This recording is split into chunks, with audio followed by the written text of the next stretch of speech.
ঝরে গেল কাল ভেরিতে রোদের ধারা মোর তরে, রক্তে রাঙা হলেন ক্রুশে পাপী মানুষের তরে। ঝরে গেল কাল ভেরিতে রোদের ধারা মোর তরে। প্রিয় শ্রোতা বন্ধু, প্রভু যীশু খ্রিস্টের নামে স্বাগত জানাই। গতকাল ঈশ্বরের নৈতিক জগতের বিষয়ে দেখেছিলাম যে ঈশ্বর পবিত্র এবং পাপ ঘৃণা করেন। ক্রুশ ঈশ্বরের পবিত্রতা ও মানব জাতির জন্য ঈশ্বরের পরিকল্পনার বিষয় প্রকাশ করে। অতএব আসুন আমরা একটি ছোট্ট প্রার্থনা দিয়ে অধ্যয়ন শুরু করি।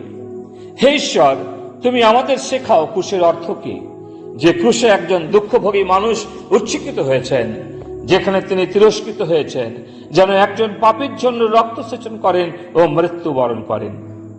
একজন পাপীকে মুক্তি দিতে তোমাকে কত মূল্য দিতে হয়েছে আমাদের শেখাও। আমাদের শেখাও একটি আত্মার মূল্য। আমেন।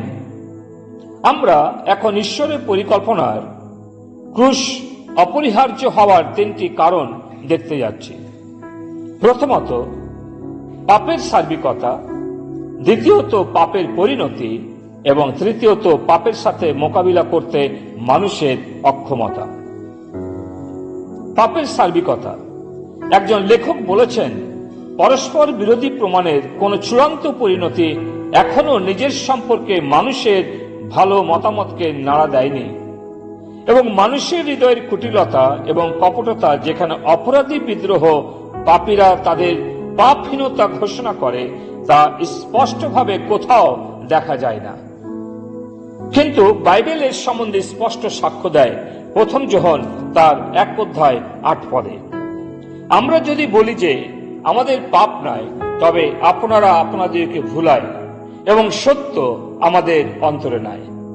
আবার রোমীয় 3:19 শেষ অংশে লেখা আছে, যেন প্রত্যেক মুখ বদ্ধ এবং সমস্ত জগৎ ঈশ্বরের বিচারে আনিত হয়। সমস্ত জগৎ ঈশ্বরের সাক্ষাতে দোষী। পাপ পরিবেশ বা সামাজিক অবস্থার পরিপ্রেক্ষিতে ব্যাখ্যা করার জন্য স্থানীয় সমস্যা নয়, পাপ মানুষের সার্বিক সমস্যা। প্রতিটি পরিবারে, প্রতিটি সমাজে, প্রতিটি দেশে এবং প্রতিটি বয়সের ও কালের ক্ষেত্রে পাপ হচ্ছে সার্বিক সমস্যা। 21বিংশ শতাব্দীতে সমাধান না হওয়ার সমস্যা হচ্ছে পাপগুলি ক্ষমা না হওয়ার সমস্যা, এবং এটাই সার্বিকভাবে অনিবার্য ক্রুশের প্রয়োজনীয়তার কথা দর্শায়। দ্বিতীয়ত, পাপের স্বভাব এবং পরিণাম। আমরা এমন এক যুগে বাস করছি যেখানে মূর্খরা পাপের উপহাস করে, এবং এমন একটি দেশে যেখানে পুরুষদের শেখানো হয় যে একমাত্র পাপেই মানুষকে শেখায় যে তারা পাপী। আমাদের বলা হয় পাপ একটি ভ্রম, যার বন্ধন থেকে মানুষ মুক্তি পেতে পারে পরম সত্তার সাথে তার নিজের অবিচ্ছেদ্য একাত্ম আবিষ্কার করে। পবিত্র বাইবেল অন্যথায় শিক্ষা দেয়, যেসায় তার 59 প্রথম 2 পদে লেখা আছে, দেখো সদাপ্রভুর হস্ত এমন খাটো নয় যে তিনি পরিত্রাণ করিতে পারেন না, তাহার কর্ণ এমন ভারী নয় যে তিনি শুনিতে পান না, কিন্তু তোমাদের অপরাধ সকল তোমাদের ঈশ্বরের সহিত তোমাদের বিচ্ছেদ জন্মাইয়াছে। তোমাদের পাপ সকল তোমাদের হইতে তাহার শ্রীমুখ আচ্ছাদন করিয়াছে, এই জন্য তিনি শুনেন না। কোন একটি ঘটনা প্রভু যীশুর বিশেষ পাপীদের উদ্দেশ্যে বলেছিলেন, এটা ভালো হতো সেই পুরুষের জন্ম না হওয়া। বন্ধুদের ভালোবাসা এবং জীবনের আনন্দ না জানাই ভালো। অন্ধকারে অজ্ঞাত এবং চিকিৎসাহীন থাকা ভালো, ক্ষমাহীন পাপে বেঁচে থাকা এবং মারা যাওয়ার চেয়ে। এই সব ভালো।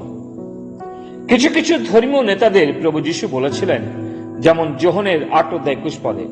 পরে তিনি আবার তাহাদিগকে কহিলেন, আমি যাইতেছি, আর তোমরা আমার অন্বেষণ করিবে ও তোমাদের পাপে মরিবে। আমি যেখানে যাইতেছি সেখানে তোমরা আসিতে পারো না। আবার এই কথা আমরা প্রকাশিত বাক্য 21:27 পাঠ করি, আর অপবিত্র কিছু অথবা ঘৃণ্য কর্মকারী ও মিথ্যাচারী কেহ কখনো তাহাতে প্রবেশ করিতে পারিবে না। কেবল মেষশাবকের জীবন পুস্তকে যাহাদের নাম লিখিত আছে তাহারাই প্রবেশ করিবে।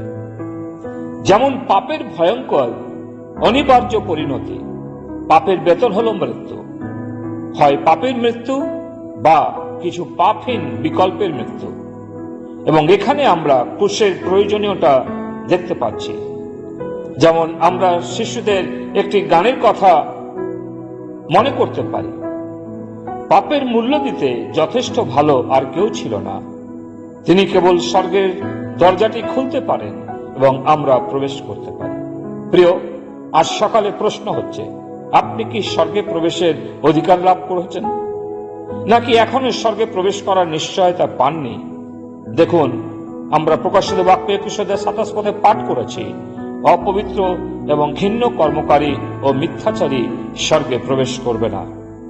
এটা আমার কথা নয়, কিন্তু ঈশ্বরের বাক্য এই কথা বলে। তাই আর সময় নষ্ট না করে পাপের শাস্তি থেকে রক্ষা পেতে এখনই যিশুকে বলুন, প্রভু যিশু, পাপের শাস্তি ও নরক দণ্ড থেকে আমাকে রক্ষা করো।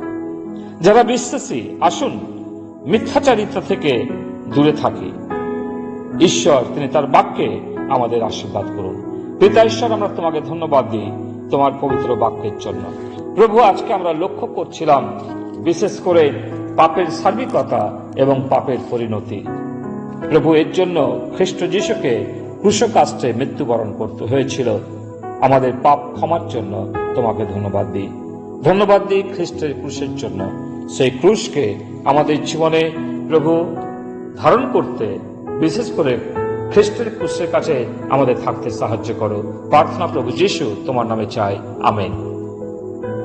ঝরে গেল কালভেরিতে রুধির ধারা মোর তরে, রক্তে রাঙা হলেন ক্রুশে পাপী মানুষের তরে। ঝরে গেল কালভেরিতে